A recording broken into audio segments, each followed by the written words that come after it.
The Nancy Affair, commonly referred to in English as the Nancy Mutiny, was the crushing of a military mutiny in France on the 31st of August 1790, 2 years before the final overthrow of the French monarchy. The mutiny was of particular significance in that it illustrated the degree to which the discipline and reliability of the Royal Army had been undermined by 13 months of revolutionary turmoil. Background: the Nancy Mutiny occurred at a time when unrest was spreading amongst the regular regiments of the French army, following the fall of the Bastille, the mutiny of the Gardes Françaises and the forced relocation of the royal family from Versailles to Paris in 1789.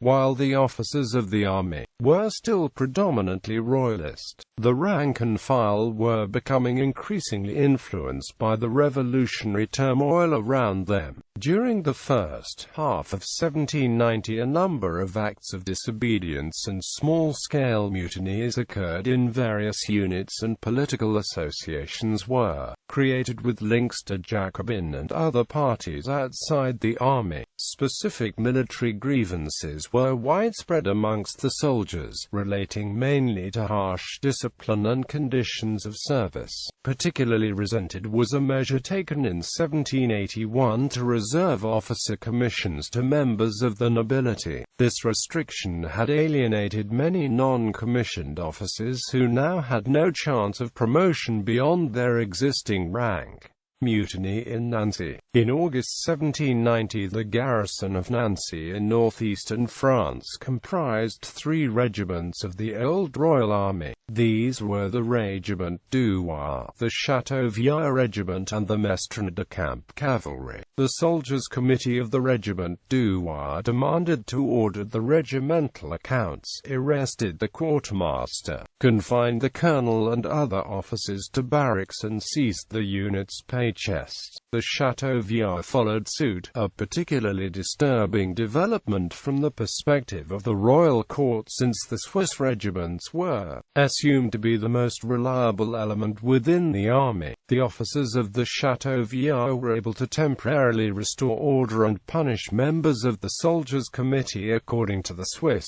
military code, in this case by running the gauntlet.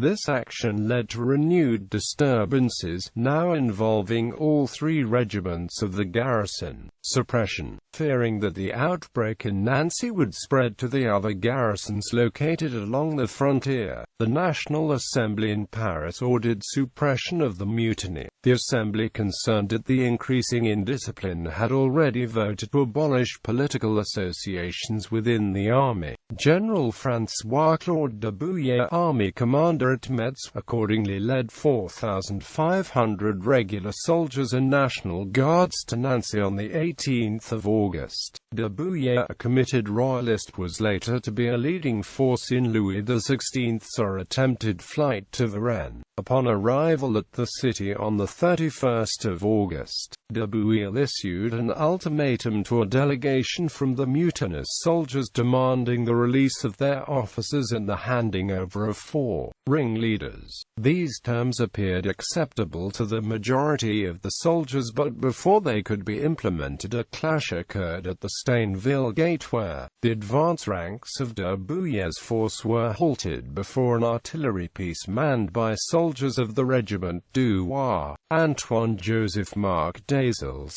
a junior officer of the Régiment du Roi, stepped in front of a 24-pounder cannon loaded with canister in an attempt to dissuade the mutineers from firing on the government troops. He was shot down, and in the confusion the cannon was fired, killing about 60 of the loyal troops drawn up in close formation a few paces away. A general engagement then broke out, and after 3 hours of fighting, de Bouillé's troops put down the mutiny with heavy casualties amongst soldiers and civilians. Total deaths were estimated at 500. Aftermath. While the French regiments involved escaped serious repercussions, the Swiss mutineers faced severe punishment after court-martial by their own officers. One identified as the prime ringleader was broken on the wheel, 22 were hanged, 41 sentenced to 30 years as galley slaves, and a further 74 imprisoned. The National Assembly approved of de Bouyer's actions, but radicals protested its severity. The effect on popular opinion of these draconian measures was to create widespread sympathy for the mutineers who were subsequently released, and to further weaken the discipline and morale of the regular army, where disturbances continued until the final overthrow of the monarchy in August 1792.